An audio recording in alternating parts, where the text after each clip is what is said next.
जिस व्रत को श्री नारद जी भगवान जी ने स्वयं लक्ष्मी नारायण भगवान जी से पूछा था। एक समय की बात है, योगीराज नारद जी दूसरों की हित की इच्छा से अनेक लोकों में घूमते घूमते मृत्यु लोक में जा पहुंचे। वहां उन्होंने अनेक योनियों में पैदा हुए सभी मनुष्यों को अपने अपने कर्मों के द्वारा अनेक अनेक प्रकार के दुखों से दुखी देख करके मन में यह सोचने लगे कि किस व्रत और तप को करने से निश्चय ही मनुष्य का कल्याण हो सकेगा। नारद मुनि ऐसा मन में प्रश्न लेकर के विष्णु भगवान के पास जाकर के पहुंचते हैं। और जब विष्णु भगवान के पास पहुंचते हैं तो विष्णु भगवान को हाथ में शंख चक्र गदा तथा वरमाला धारण किए हुए देख करके उनकी अत्यंत स्तुति करने लगते हैं कि हे भगवान, आप अत्यंत शक्तिशाली है, मन तथा वाणी भी आपको पा नहीं सकती। ना आपका आदि है, न मध्य है, न अंत है। निर्गुण स्वरूपी सृष्टि के कारण आप भूत व भक्तों के दुखों को नष्ट करने वाले हो। आपको मेरा नमस्कार है। नारद जी से इस प्रकार की स्तुति सुन करके विष्णु भगवान जी बोले कि हे नारद मुनि, आपका यह किस काम के लिए आगमन हुआ है, आप निश्चोक हो करके मुझसे कहो। तब नारद मुनि जी कहते हैं, हे प्रभु, हे नाथ, आज मैं पृथ्वी लोक में घूमते घूमते मृत्यु लोक में जा पहुंचा। वहां मैंने सभी मनुष्यों को अपने कर्मों के द्वारा अनेक अनेक प्रकार के दुखों से दुखी देखा है। हे प्रभु, हे नाथ, यदि आप मुझ पर दया रखते हो तो कृपया करके मुझे बताइए कि उन मनुष्यों के दुख कैसे थोड़े ही पैसों से दूर हो सकते हैं। तब विष्णु भगवान कहते हैं कि हे नारद मुनि, तुमने मनुष्य के भलाई के लिए बहुत उत्तम प्रश्न किया है। आज मैं तुमको श्रेष्ठ व्रत के बारे में बताता हूँ, जिस व्रत को मेरे ही द्वारा श्री सत्यनारायण द्वारा पूजा जाता है। जो भी मनुष्य इस परम दुर्लभ व्रत को करता है, मैं उसकी सभी मनोकामना को पूर्ण करता हूँ तथा उसे धन धान्य आदि से युक्त करता हूँ, संतान इनको संतान देता हूँ तथा यह व्रत सभी स्थानों पर विजयी करने वाला है। भक्ति और श्रद्धा के साथ मनुष्य किसी भी दिन यह व्रत को कर सकता है, परंतु एकादशी एवं पूर्णिमा के दिन इस व्रत का विशेष महत्व माना जाता है। इति श्री सत्यनारायण व्रत कथाम प्रथमो अध्याय समाप्त। बोलो श्री सत्यनारायण भगवान की जय। दूसरा अध्याय। विष्णु भगवान जी कहते हैं कि नारद मुनि, अब मैं तुम्हें आदि कथा कहता हूँ, वह भी तुम ध्यान पूर्वक सुनो।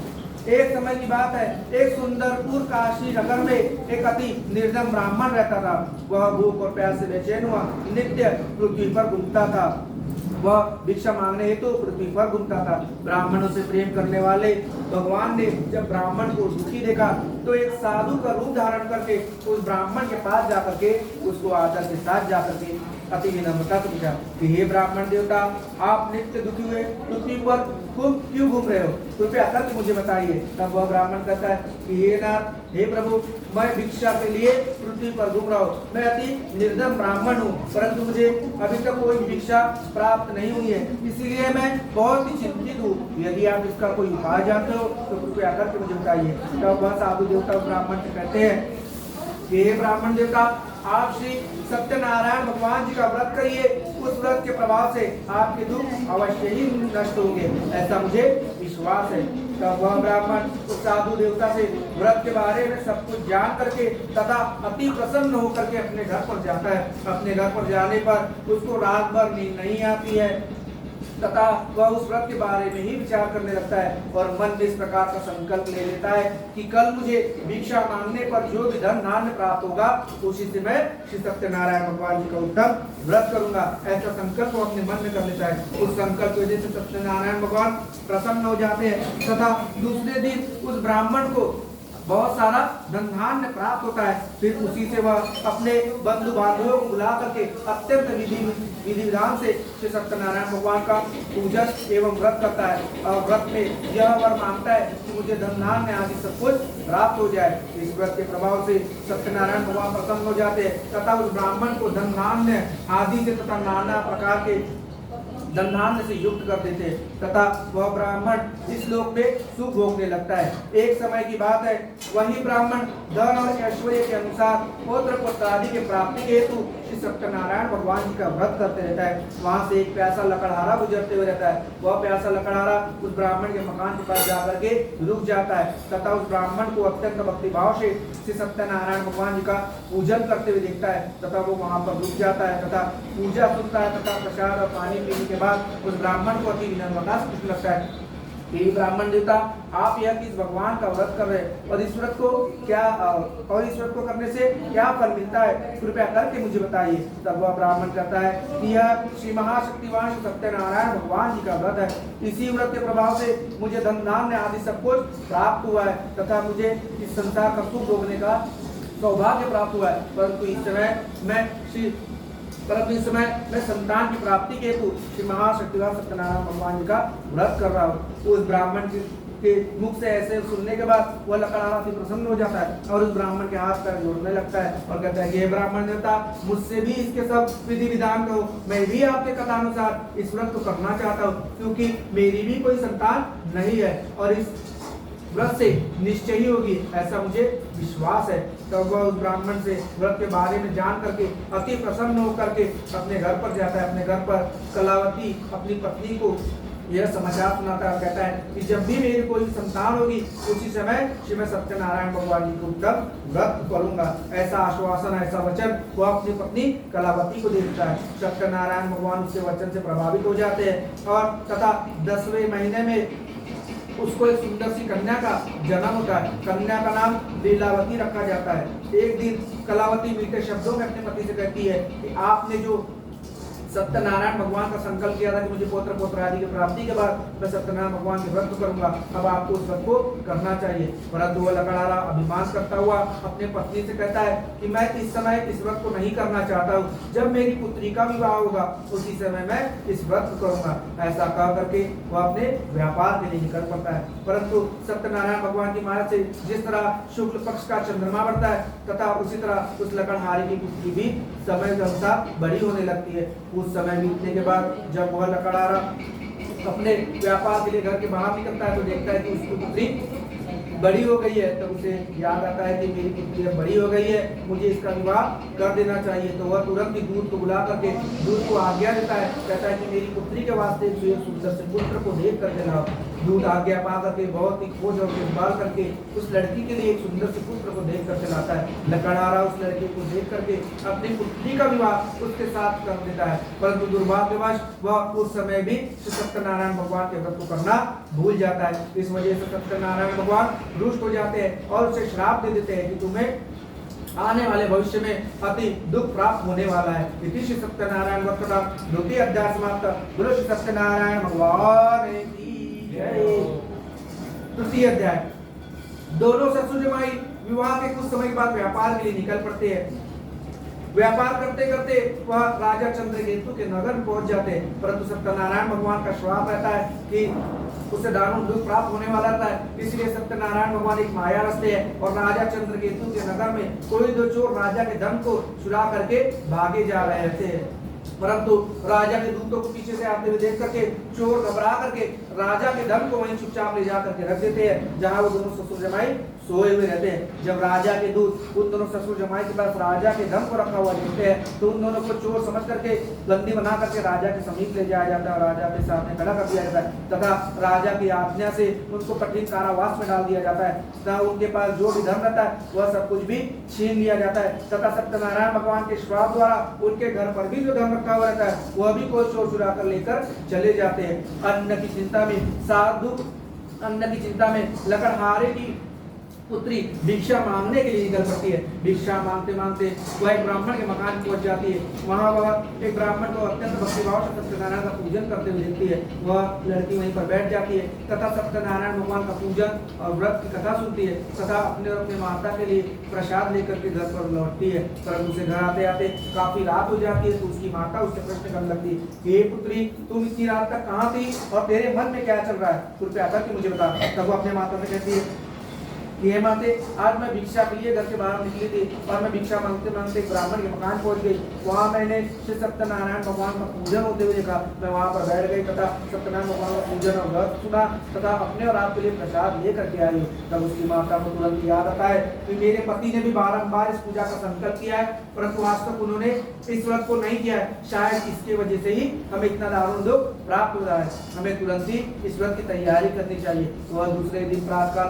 अपने बंधु बांधवों को बुला करके सत्यनारायण भगवान के पूजन की कुल तैयारी करती है, तैयारी करते रहती है। उसी समय से सत्यनारायण भगवान प्रभावित हो जाते हैं और राजा चंद्रकेतु को स्वप्न में दिखाई देते हैं और कहते हैं, हे राजन, उन दोनों वैश्य को तुम प्रत ही छोड़ दो और उसका जो भी धन तुमने ग्रहण किया है वह तुमने वापस दे दो, नहीं तो मैं तुम्हारा राज्य पुत्र सब कुछ नष्ट कर दूंगा। ऐसा कह करके उसके स्वप्न से अंतर्ध्यान हो जाते। दूसरे दिन राजा सभी मंत्रीगणियों को सभा में बुला करके सभी की राय लेकर के उन दोनों शत्रुजमाई को कैद से मुक्त करवाता है तथा उनसे माफी मांग करके उनको नए नए वस्त्रभूषण पहनवाता है तथा उनका जो भी धन लिया रहता है उससे 2 गुना धन देकर के उनको आदर के साथ विदा करता है। परंतु सत्यनारायण भगवान का संकल्प लकड़हारे ने किया रहता है और उसका व्रत उसकी पत्नी करते रहती है। इससे सत्यनारायण भगवान संतुष्ट नहीं रहते हैं और मन में सोचते हैं कि मैंने इस लकड़हारे को इतना दुख दिया है या इसकी आंखें खुली है या नहीं खुली है।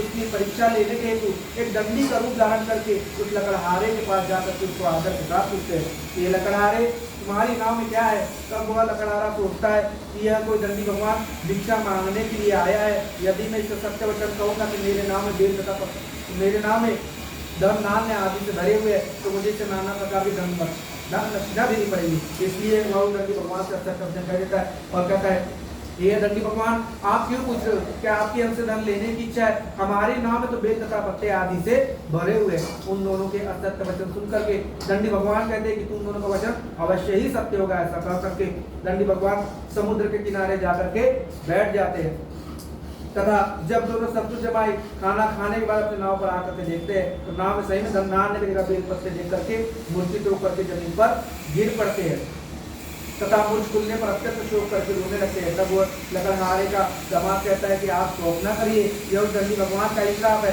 हमें उनसे असत्य वचन नहीं कहना चाहिए था, हमें तुरंत ही उनकी खोज में चलना चाहिए। तब दोनों शत्रुजमाई नदी के तट पर जा करके बहुत ही खोज हो एक बार करते तो दंडी भगवान वहाँ बैठे रहते और दंडी भगवान के पास जा करके उनके चरणों में गिर करके बहुत ही रोने लगते हैं। तब दंडी भगवान श्री सत्यनारायण भगवान का रूप धारण करके उसके सामने प्रकट हो जाते हो, कहते हैं कि हे लकड़हारे, तूने बारंबार मेरी पूजा का संकल्प किया और तूने मेरी पूजा नहीं किया है, तूने मेरी पूजा का अपमान किया है, इसलिए तुझे इतना दारुण दुख प्राप्त हो रहा है। यदि तू अपने संकल्प के अनुसार मेरी पूजा को करेगा तो तुझे तेरा धन्य अवश्य ही प्राप्त होगा।